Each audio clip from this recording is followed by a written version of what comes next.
Bruce, you must have something really good too. Of course I do. It's Bruce Danielson, and I guess I'm here to entertain you too. Good afternoon and welcome to your City Council informational meeting. Today is Tuesday, April 16th. We'll call this meeting to order. We'll start with City Council open discussion. Any open discussion? Councilor Staley? I wanted to address an issue that came up last week concerning that housing summit. And we were briefed on it for the first time at our informational a week ago. And at that time, as we were informed that they were going to be charging a $20 registration fee, I expressed concern about that. And the more I've thought about it this last week, the more it's been concerning to me. I've also discussed it with some citizens, and setting a precedence of charging $20, whether it's $20, $200, whatever, a registration fee to attend a city-sponsored event is, in my opinion, a bad precedent. I had also requested that we videotape the meeting. So I put an email in just for the sake of due process. I did make a formal request, and I think I CC'd all of you on that, to the mayor and his administration, that they would waive the fee. If they want to charge for lunch, that's fine. But as far as just a general admission fee to come to the earlier events in the day, the panel discussions, I asked for that. Also, I made a formal request that it be videotaped. And the mayor's office did deny that. So Councilor Starr and I have put a resolution together that has actually been submitted, and that will be presented on May 7th, and it's a resolution recommending that the 2019 Sioux Falls Housing Summit be free of charge and video recorded. So that Housing Summit is scheduled to take place on Thursday the 9th, and so we will be possibly voting on that on Tuesday, May 7th. So just wanted to give you a heads up on that. Any other open discussion? Seeing none, we'll move to our first presentation, the Municipal Election 2020 update. We'll welcome Tom Greco, City Clerk. Okay, good afternoon, Tom Greco, City Clerk. This is something that I did 2 years ago. I'm doing it primarily in preparation for the budgeting season, which is coming up, which I'll provide more details about, kind of the organization of the election and what the funding requirements will be. But I think it's a good point right now, being about a year out from the next election, just to provide you with some basic information on things that you'll have to do as a council in order to facilitate the election for us to be able to conduct it. So just a couple key points right off the bat. First off is the regular election is going to be on April 14th next year. And just have up there something we always try to reinforce is that voter registration deadline. We identified that if there's a runoff, then it would be May 5th of 2020, and that registration deadline is up there as well. I do want to point out, and I'll have a link at the end of this slideshow, that we do have our election information webpage up, and as the year progresses, we'll continue to populate it with more information. Generally, we do that in the late summer once we've seen possibly any administrative changes to, say, forms for campaign disclosures or the effectiveness of certain laws. I will just kind of pause real quickly. There were some election statutes that were passed in the legislature this year. The impact on us and the way that we conduct elections, it doesn't have an impact. There are some other influences out there that I'll bring back to the council later on. But it's not any significant impacts to how we conduct our elections. Okay, so this is what I'll cover, just providing some general information, an overview of what's going on, kind of the offices that we'll see, perhaps on the ballot. I also do want to mention some of those existing agreements out there and just revisit kind of the roles and responsibilities that are had between us and different organizations as we go through the election planning process. And certainly election conduct. But I do just want to underscore that the responsibility does fall on my office, on me, for the conduct of elections by our ordinance. I'll identify some of the key election tasks out there, tasks that we need to do in the office of the city clerk, and then some things that you'll be called on to do statutorily or by ordinance, things like setting the date of the election, the canvass. So I just want to let you know what your responsibilities are.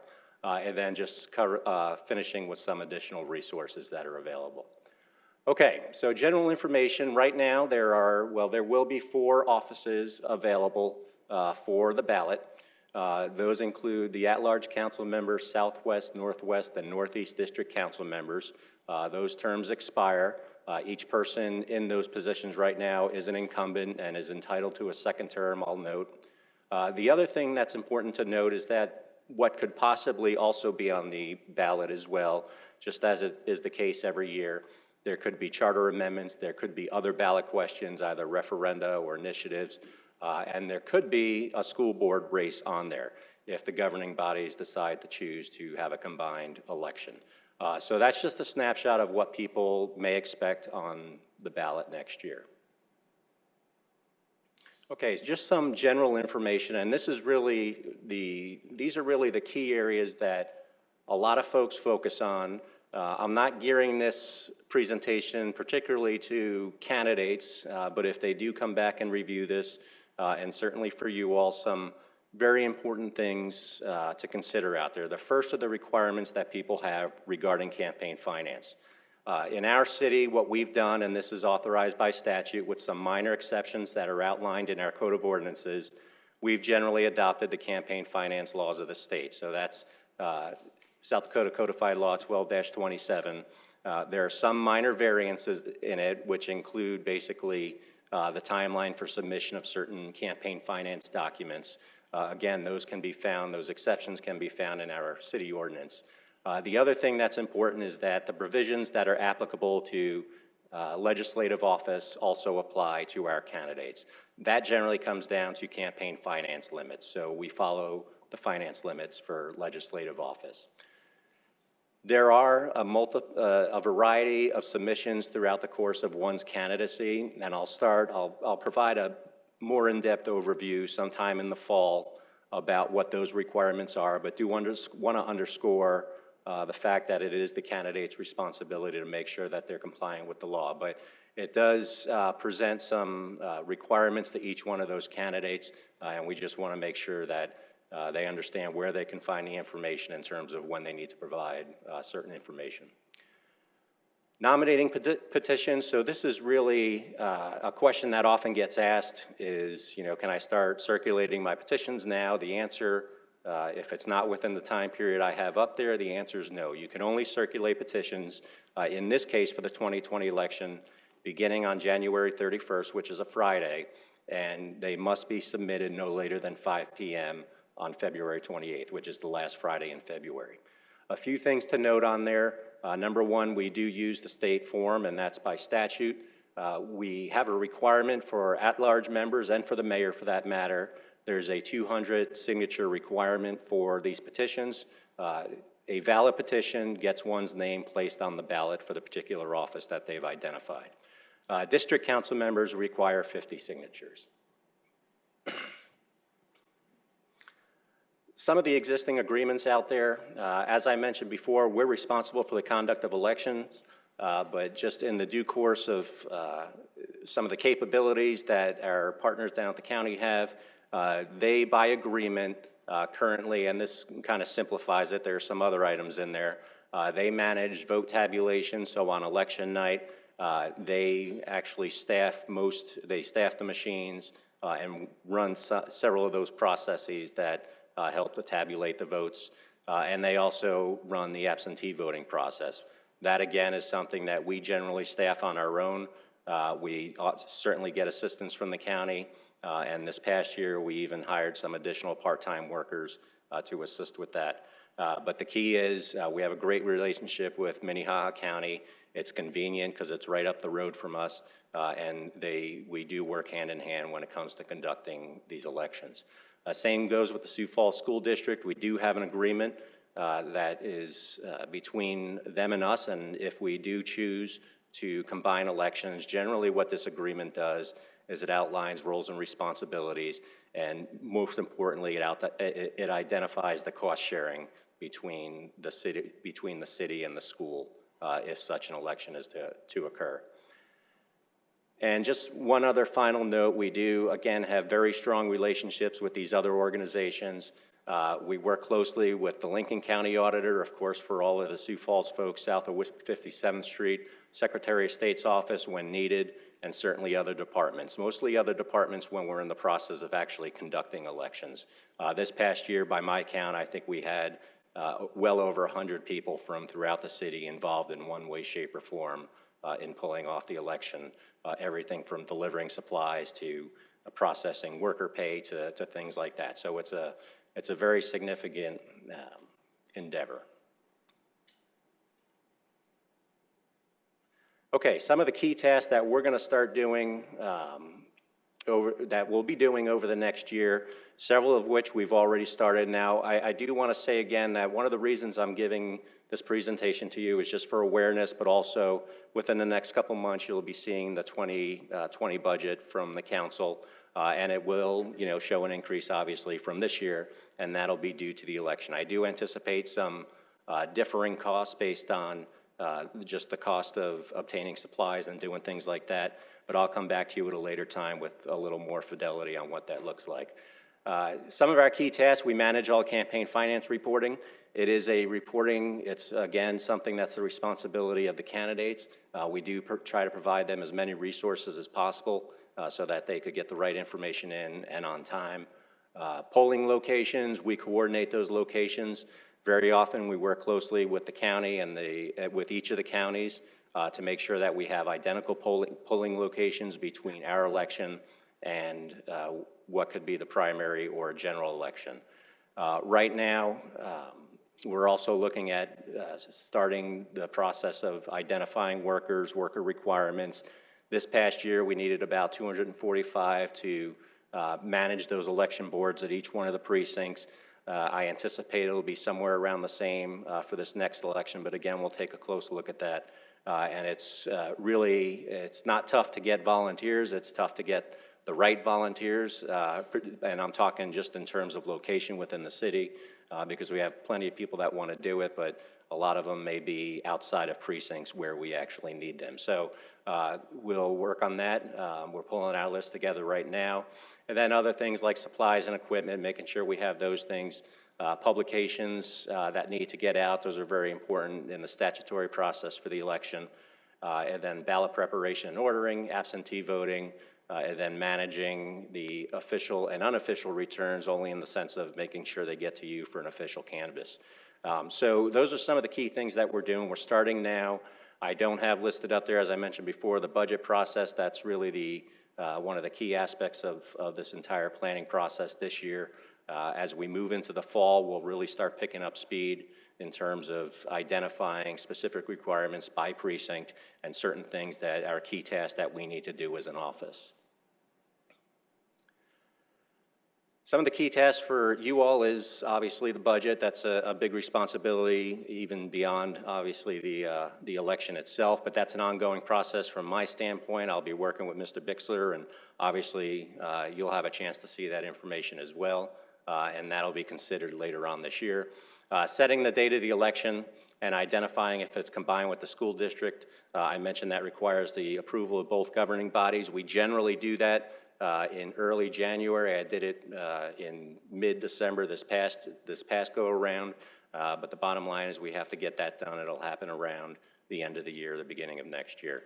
Appointing election boards, we'll take care of getting all the workers and identifying them. One of your roles, and it's typically done on the consent agenda, is officially appointing the election boards, whether by motion in and of itself or on the consent agenda. And then, of course, the next key task you have are the official canvass of votes. I do have April 21st and May 12th down, which are the Tuesdays following each one of the elections. Depending on kind of how things work out, I may, if I can pull it off, we may even try and do the canvass at least for the first election the day after, which at a future meeting I'm going to come and ask if we can move that meeting to a Wednesday, just to get the canvass done a little earlier. But the way our election ordinance setting the date was established last time, It did recognize that if there was, that there would be a secondary election, that there could be a secondary or a runoff election at the time. So we're not on a huge time crunch, but we still have only 3 weeks to work with if we have to use it. The other thing is the installation ceremony and the start of terms, which would be on May 19th of 2020, followed by your first council meeting and, you know, just the start of terms. So with that, just some basic information up here. We do have an election mailbox if folks choose to email us at that. You could also contact clerks at siouxfalls.org. And then if you go to siouxfalls.org, you can find us through the council page or just search for elections from the main page and find a good deal of information. We have campaign finance reports back to 2008 on there. We have voter registration information and then some other information about this election in particular. And like I said before, we'll continue to populate that as the year goes on. So with that, I will take any questions you have. Thank you, City Clerk Greco. Councilor Starr. Thank you, Madam Chair. Mr. Greco, I guess the one thing that I would state, what I hear from citizens with the potential to vote at least 3 times, if not 4 times in 2020, what I hear from citizens all the time is they don't care where they vote as long as it's the same. So my encouragement is to work with both Minnehaha and Lincoln County as much as possible to say where do they plan to have their voting locations, and so they match up so that we can minimize confusion among the electorate as much as possible. So I think that's what people are looking for, that I hear consistently. Yeah, I agree 100%, and that really is one of the key things that we do is to make sure that we have that parity between elections. There are some years, though, it did happen this past year, say construction is happening at a particular facility that we were unaware of, but we do, that's well taken, and it's certainly important for the voters out there. Thank you. Any other questions? Councilor Staley. Yes, okay, Tom, let's talk about money here. The first round is going to cost about how much? That I don't know yet because I haven't developed a budget, but this last election was approximately $95,000 for the regular. Okay, and because of our, the legislation passed by this council that mandates the 50 plus 1%, we're likely going to have a runoff. And I remember you said it was about 88,000 at one time? If it was to be a citywide runoff. Well, like if it was me, for example, if it's me, I'm at large, it will be a citywide runoff, correct? It would be approximately 80,000, yeah. 80,000 for me. If it's Councilor Neisert in Northwest District, what do you think that might run? If it was him, if it was just. And I'm not positing who may or may not be in a runoff. No, I'm just scenario. With 5 council districts, it is fairly safe to assume that it would be 1/5 of $80,000 back in 2018, but I do have to make adjustments for, obviously, this upcoming budget. So you think less than 20,000 for a district? If it was 2018, yes, but for 2020, that I'm not yet sure because we have to develop the budget for that. And we'll see increased costs over 2018 simply based on vendor prices, based on the cost of supplies, of ballots, and even, you know, one thing I think we may want to consider, although I don't want to be premature about it, is upping the amount of money we pay the election workers on election day. But those are just some examples of things that can change. I'm not talking by orders of tens of thousands of dollars. Well, but maybe 5,000, it could maybe go up to 100,000 for the first round. And I don't know. I'll have to get that budget put together. A question I have, I'm an at-large person. Do you know why at-large, we all have equal votes here. We're all hearing from the constituents. Why does at-large have 200 minimum and the districts have 50? Do you know why? Because it's, I know only it's by charter, and I could do some research and get back to you. I do imagine it's just basically I really don't know. because once we're here, we're all equal, you know, so it just kind of sets that threshold to work a little harder, I guess, if you're I could find, at I large. could see what I could find and pass it on. And feasibly, you know, if you are at large, you're actually going to have a heavier constituent load coming at you than a person in a district. I think sometimes people seek out their district person to talk with. Then just an observation, because you're apparently comparing how we run our elections with the legislative branch from the state, because you said provisions for a legislative office were following what they use for for the nominating petition. No, it's just, that is in the preamble to Chapter 38 of our Code of Ordinances, elections. Basically what that says, and it's common to see that throughout other municipalities, we do, for certain purposes, primarily for campaign finance, we do follow legislative offices. Okay, so that's the statewide, when you say legislative. And so there again, I guess I'm just going to bring this up, that we're not following their threshold for election. No. To become elected. And actually, looking at the school district, going back to my question about, we have 200 signatures needed. The school district has 20 signatures. So it's kind of across the board in our community as to what's needed to. Right, and so school districts, the nominating petitions are mandated by state statute. We as a home rule city are allowed to be more stringent, and I assume that's, the people made a decision at some point for those numbers. I really like that you have a great relationship with the county, that's so user-friendly for our citizens, and that the absentee voting they'll be able to go to the county administration building to do that. I wish the school district would take your lead on that, so thank you for that. And the last thing I wanted to ask is, one more statement. So anybody who's interested in running in the next 10 months can come in here and just talk with you as well. And you can go through the forms with them, because I know, I see our old city clerk, Deborah Owen, sitting there, who did a fabulous job in the past. I've known her since 2006. She and her staff, they always sat down and really helped people to go through it, because it's a lot of material to cover.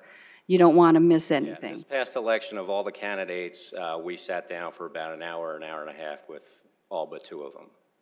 And then how many voting sites are you planning to have? I think, wasn't it like 57 last time? It was 57 last time, and we'll again take a look at take the lead from the counties. I do know there may be a possibility down in Lincoln County to split one of the very larger precincts into two, so that could increase the number of precincts, but make it more convenient for folks in that area. Okay, thank you, Tom. Any other questions for City Clerk Greco? Thank you for the information. As a previous candidate, I appreciate your time sitting with me as well as everyone else. I know that you are very thorough, making sure that we know the rules and what we need to do. So thank you for your time, and we look forward to seeing who comes forward. Thank you. All right, next item up is the Congressional City Conference, National League of Cities, Councilor Brecky.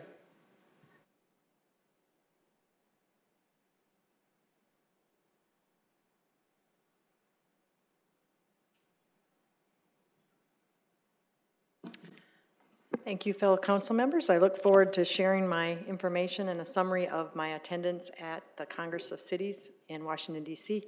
As you'll recall, I was invited to a meeting in Washington, D.C. as part of a national movement that is collaborating with elected officials to provide better services for our veterans in this country. And as a part of that, since that meeting took place on a Saturday, it was right next to the Congress of Cities, which was also sponsored by the National League of Cities. They asked if I would like to stay there and attend that conference and, as their guest. And I said that would be wonderful. I was excited about doing that. It was a terrific opportunity for me, and I was happy to accept the invitation to attend. And after accepting it, I saw myself as a woman on a mission, wanting to attend this conference in a way that I could study it, fully participate, and kind of analyze its benefits, and then come back with a a report to all of you because I'd been asking about it and I couldn't find anybody who'd actually attended it. And we had 4 of us that attended the conference in the summit, the National League of Cities Summit in Los Angeles, which is a rotating conference. And I think I can safely say we all 4 had a marvelous experience and a very eye-opening macro experience on what's going on in the country and how we fit into that piece. And so I was interested to see what the differences and the likenesses would be in attending this conference. So when I was there, I tried to make a point of really doing that so I could bring that information back to you so that I could maybe make a recommendation as to, the value of future participation by this council and the mayor's office in attending this actual event. So basically, I'll kind of go through my experience and kind of talk about kind of the likenesses and the differences, and then what the thrust of this experience was, and again the value of it. First of all, they do have a lot of breakout sessions that are extremely valuable, just like the summit. I mean, the speakers they get, the quality of the speakers, the conference materials, the subjects that they discuss are just extremely relevant. And I mean, I am usually riveted. I mean, I'm not having the dozing off problem. I mean, it's just really good stuff. So 3 of the conferences that I attended that comprised of one very long day, but very inspiring day, were the National League of City University seminars. And they actually have an accreditation program because in some cities, the candidates or the elected officials like to actually be able to demonstrate that they're working towards something. And if you go to the NLC university seminars, you can actually get credit, and there's a certain accreditation standard. And I attended 3 of these, and altogether, they just really left a powerful impact on me. One of them was on how to talk about your data-driven government. And basically, the crux of that seminar, and I think this would be super. I have some notes I'm going to be sharing with the mayor on this. I think it's totally up his alley. It really talked about, in this society, how you use data to communicate with your people, how to use it in a way is an effective communication tool. And there were some, sample cities of what different cities had been doing, through their websites and just through the use of created data usage that I thought was just, again, right up our current mayor's wheelhouse, something that I think he would be really interested in. I've already just touched base with him and told him a couple of the ideas, and he's interested. I got a card of the person he can talk to about it. So I was extremely excited about that because I think that's a direction he's moving. When you looked at his article in the newspaper, he's already kind of in that realm of using data, and I think this could just take it to the next level for him. So super excited about that. And then the next one was building strong performance measures. And again, between this and the National League of Cities, I do see kind of a trend in how people are viewing government, and kind of, to me, the next wave or the next movement is to try to, figure out a way to identify outcomes, to be more outcome-based. Are the funds and are the programs actually affecting the bottom line? Are they solving the problems? And you're doing this through the development of performance measures, and then, really restructuring your programming and rethinking, reinventing your government on a more performance-based, kind of vision. And I've seen that, in the National League of Cities. I saw it in a budgeting concept, performance-based budgeting. This was just, basically performance-based measurements on your various program options. Instead of doing things like by departments, you do things by programming. Very exciting stuff. And again, I think a direction that I've visited with, on the performance-based budgeting. I visited with Sean about that, and he's actually experimenting with some of that. So I think that's exciting stuff to look into that kind of thing as well. I found it very inspiring.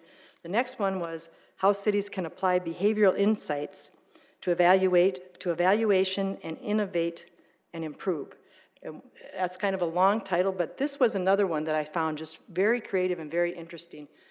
Those of us that, went to college, I think everybody here did, you had those psychology classes, but you never thought they were really, what they were useful for. Well, there's a whole industry now developing about those recognizable, identifiable, reliable behaviors that people have. They study behaviors, and what you want to do is recognize those biases and use those biases to get people to do what you want them to do in a nice way.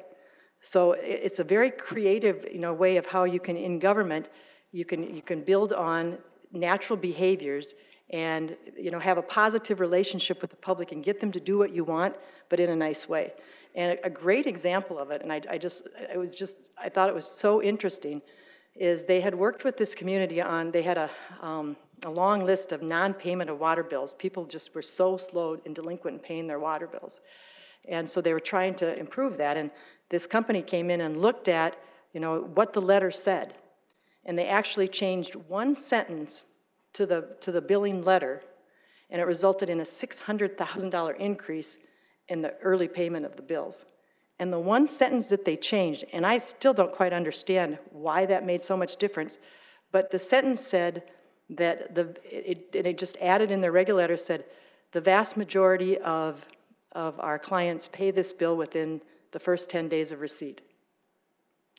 $600,000 later, somehow people just paid it. So, there was a lot more than that, but that was the gist of it, how you can use that. So again, I thought about several ways that, you can do that. It's just how you ask people and the knowledge of, the kinds of ways that they'll naturally respond to. So that was very interesting. So those three together, for me, just made a very stimulating, day. And I just thought that those were just extremely beneficial and just kind of forward-thinking of seminars. Then also, one of the key issues, around the country and certainly for us is leadership in the face of opioid addiction. And the whole addiction issue is obviously receiving national attention, and I'll talk a little bit more about that in the presentation. But there's some really innovative things starting to happen at various cities around the country. And two of them were spotlighted in the seminar that I attended, and it was some really exciting stuff. And I think, generally speaking, both Madison, Wisconsin, and Huntington, West Virginia are doing some really cool things that are working. And they're taking a very holistic approach to it. And I think that, it's something we want to take a look at. I actually talked to Councilmember Kiley about it, and I got a list of notes for you, Rick, I'm going to share with you about, what I got there.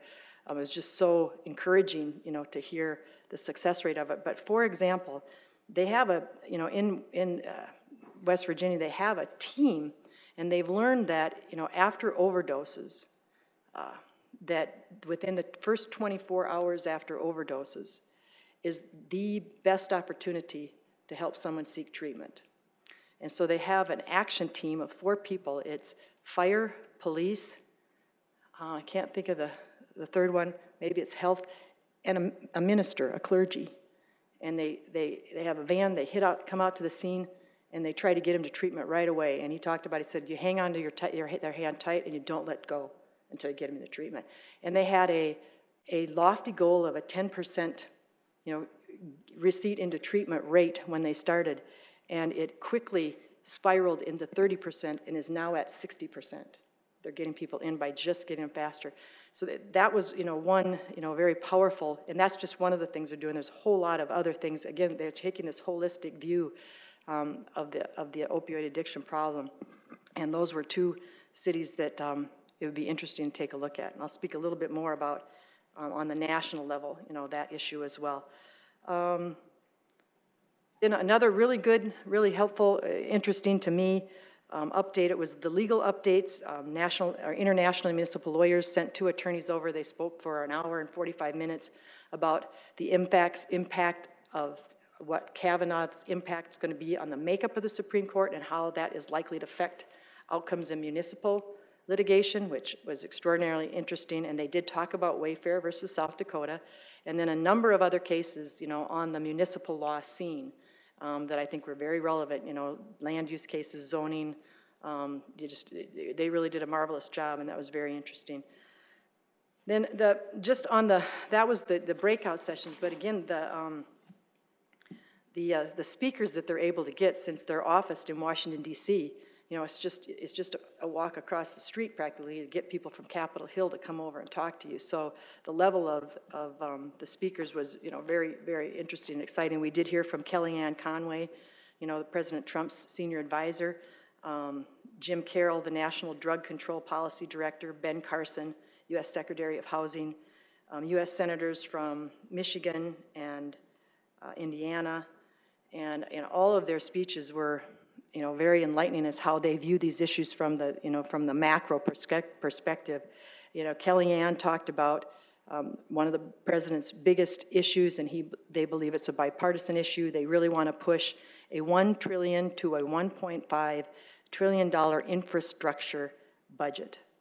And I'll talk about that a little more in my presentation. That also is something that the National League of Cities is seen as its #1 legislative issue. So, that was, very hopeful. They also talked about $10 billion in other projects, including broadband for everyone. They talked, again, Kellyanne talked about $10 billion through for climate control funding. And this was a new and interesting thing to me. Obviously, we're seeing some weird weather. We just went through, a situation where our city looked like a war zone. And it's becoming a big budgeting issue. And particularly on the coast, they're experiencing a real detrimental impact by the fact that the ocean's rising. And they're talking about, they use the term resiliency. This was a new term for me, resiliency efforts and resiliency planning. And it has to do like having to move their boardwalks back farther so that they don't get destroyed because the beach is moving up closer, and all of the financial impacts to our coastal cities. That was an eye-opener. Kind of made me glad I live here and just have to deal with the potholes, they got some really serious funding issues associated with that, and they're asking for the federal government to be partners with them in that. And then, again, Ben Carson, I thought he was a very passionate speaker, a compassionate man. Again, he's talking about housing and the housing crisis. He says 50%, our average homes are 50 years or older. And he said his view of it is that there needs to be an intersection between mental health and housing. And he kind of laid out three points. And the one point was, first, you've got to get them off the street. It's a homelessness issue. First, you get them off the street. That's #1. Second, you figure out why they're on the street in the first place. That's your mental illness component. Try to deal with that. And 3, you fix it. He said, in a compassionate society, we've got to take care of those people that can't take care of themselves. But they all, again, this holistic approach is showing up everywhere. You have to take it kind of a cradle to grave kind of look at things, or a holistic look at things. And I thought that was, a very powerful, discussion that he had. And then Jim Carroll, again, talks some more about the opioid, and he called it a crisis, an epidemic like the country's never seen before. And what's happening at the national level is, there's like 200 people per day are dying from overdoses. And again, Christine, I've heard you use this comment, can't arrest our way out of this problem. We have to deal with the epidemic, and what I would describe his speech is they're kind of taking a scattershot approach to it. It's not like a silver bullet, but you're looking for a scattershot, and in that scattershot, you want to deal with all the issues. They're cracking down on trying to seize the fentanyl that's coming in from China. Narcan is a big deal. A lot of the cities are trying to have Narcan and people be trained on how to use Narcan everywhere. They're trying to have pharmacists who give it away, train people who buy it. They're trying to put it in places where people, there's kind of predictable places where people are overdosing. Convenience store bathrooms, gas station bathrooms, teaching gas station attendants and convenience store attendants how to use Narcan. They talked about a community education piece, and then many cities are beginning the beginnings of using fire stations as safe houses, and they're finding in those cities that they do that they are being flooded, with, people coming, for those services, and the firemen are spending far more time, doing that work than fighting fires. And then one of the concepts, again, that these 3 cities and that he talked about that I thought was fascinating, and Rick, I think this is interesting in the work that you're doing, is they said, be aware of the needs of your first responders. That now we have our police officers, our health officials that are seeing this day after day after day, and part of your programming needs to be mental health for your responders who are day after day being exposed to these very, emotional and draining, situations. And I thought that was just a nice kind of piece to have in the back of the head as we start to fight this problem and put our own programs together.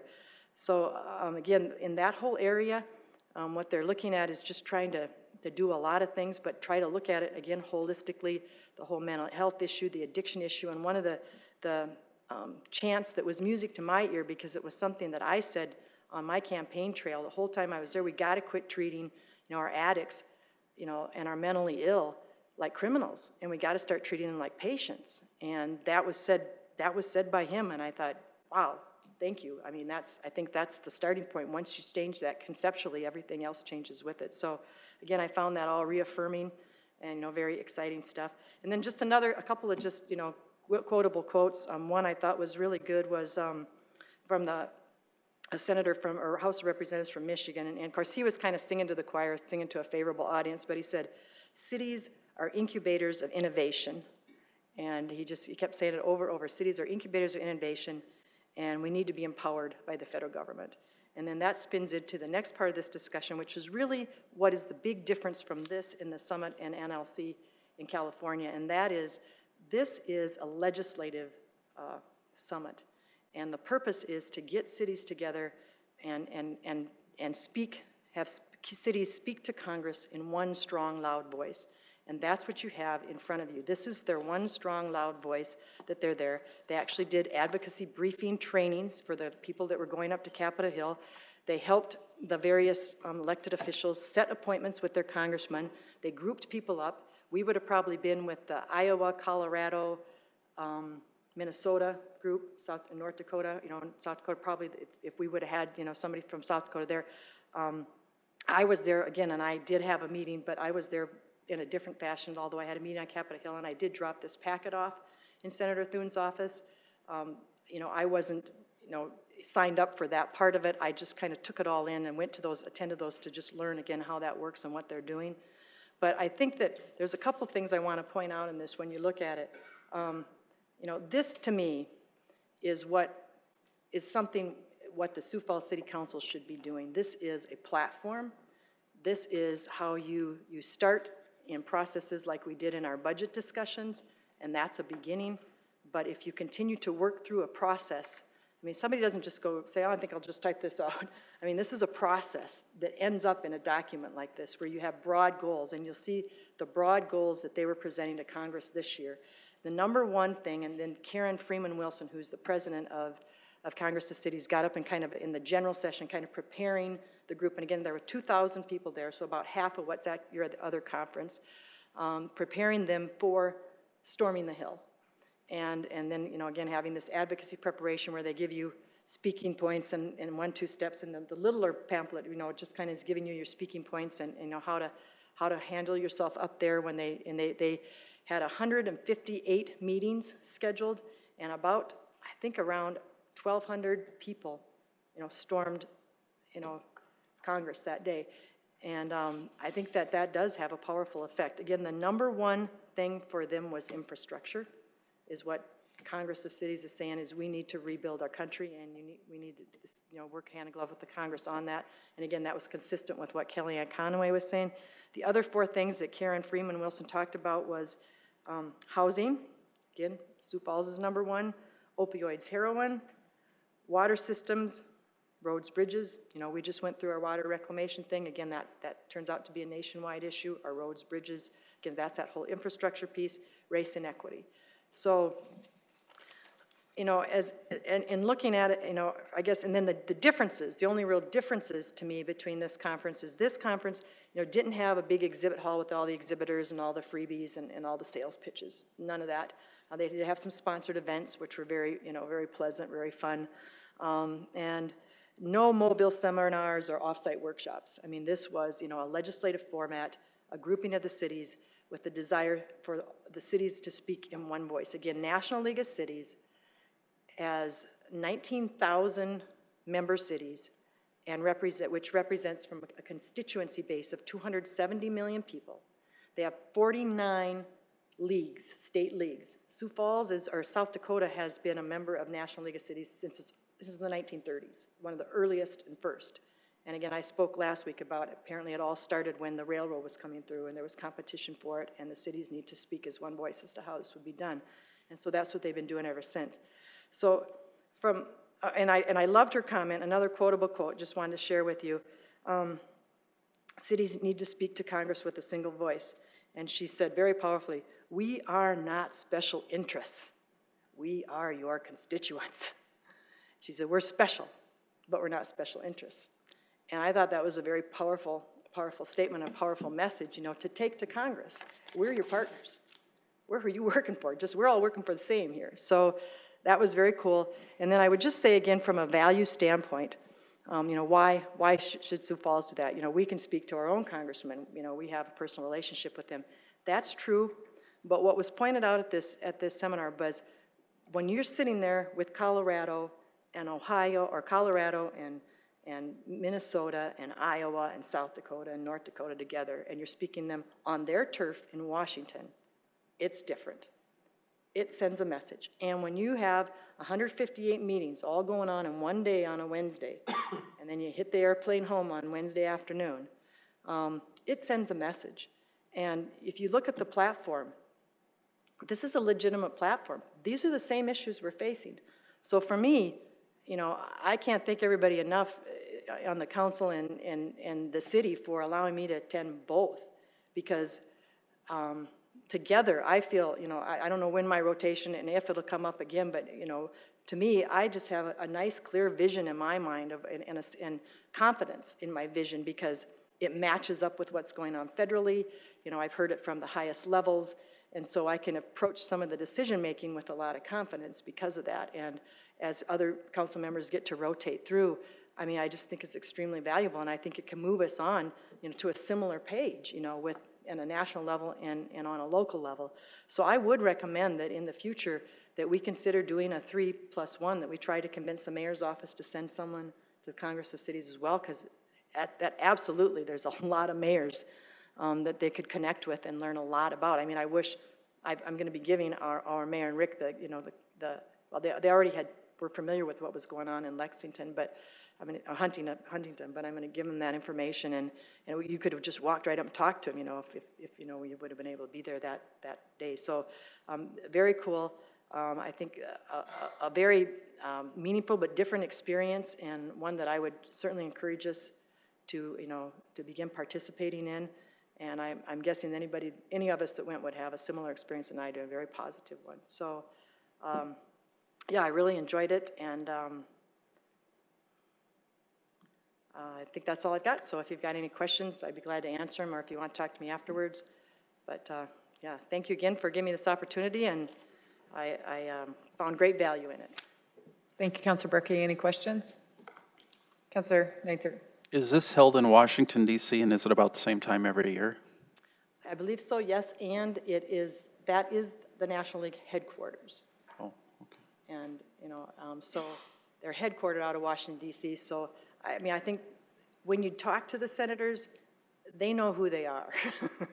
They know who the National League of Cities is. Okay. And, if they've been storming the Capitol for this many years, they're probably used to it. But I don't think they're numb to it. I think that it's a powerful movement. Anyone else? All right, seeing none, is there any public? One final thing, I have little packages of notes with names on it, and I'm not going to type them up. I'm just going to let you have them and throw them away. But I've got just a lot of little things I may be distributing to people because I think it might be of value. So thanks. All right, thank you. Any public comment?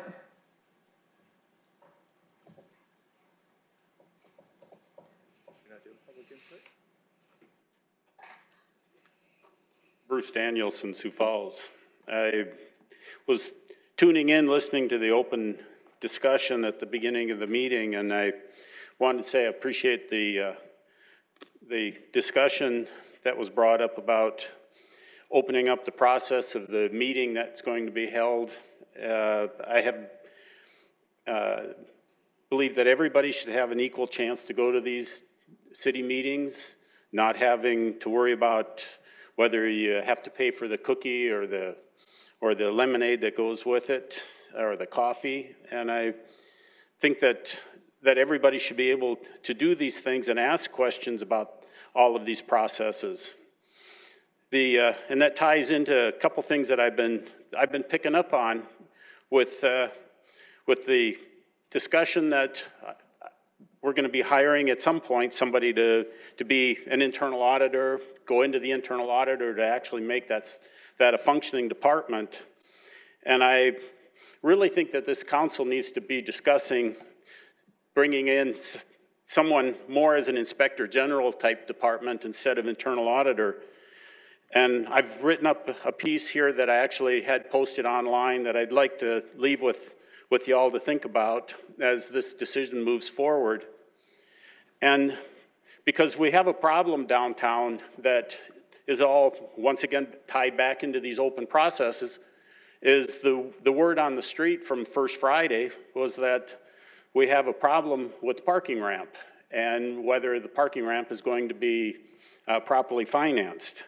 We haven't heard any reports on the parking ramp for a while, and that's usually something that's done here at the Informational to bring up to date, and was wondering when that next meeting was going to be held about the parking ramp.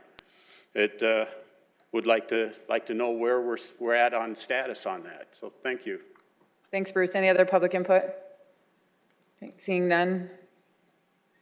Madam Chair, Yes. I'd like to make the motion that we move into executive session, and this afternoon, it's for two reasons. One, for consulting with legal counsel or reviewing communications from legal counsel about proposed or pending litigation or contractual matters pursuant to South Dakota Codified Law 125-23.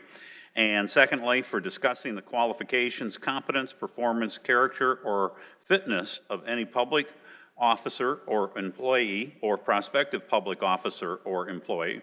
The term employee does not include any independent contractor pursuant to South Dakota Codified Law 125-1. Second, Nitzert. And a roll call vote, please. Council members Brecky, Yes. Erickson, Yes. Kylie, Yes. Nitzert, Yes. Selberg, Sale, Yes. Starr, Yes. Staley. Yes. Okay, we'd ask that the room be cleared at this time, and we will be